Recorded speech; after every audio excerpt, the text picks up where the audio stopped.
Episode 1, we're going to talk about angle and intent. So as you can see here, we're going to talk about the tourist versus the artist. And I'm going to use these photos of the butterfly to compare the difference with you all.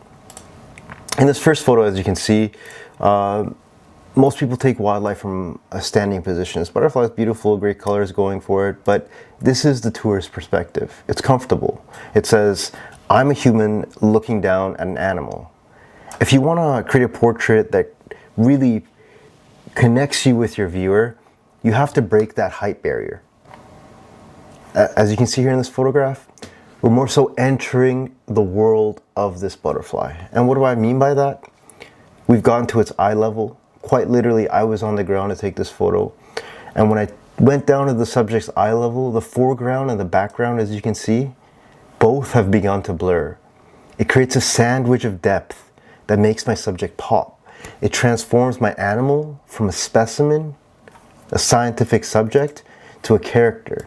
Now I can see the eyes. I can see underneath the wing. I can see that there's a lot of depth to its environment. Now, sometimes eye level isn't enough. You need intent. If I'm tucked under a branch, looking up at a bird of prey, I'm not just taking a photo. I'm looking for that menacing glare. As you can see the slight upward angle here, it creates much more of a menacing look.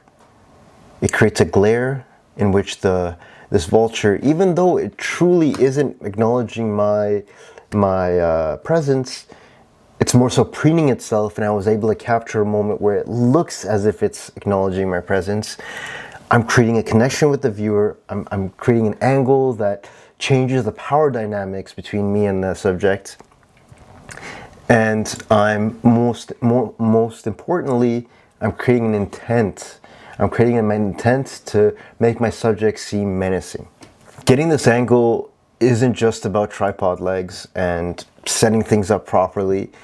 It's about trust. If you rush to get low, or if I rush to get high, if I really impose myself on the wildlife, the subject, I'm ruining not only my trust and relationship with the subject, but I'm showing that animal that I don't belong there. I don't belong in its environment.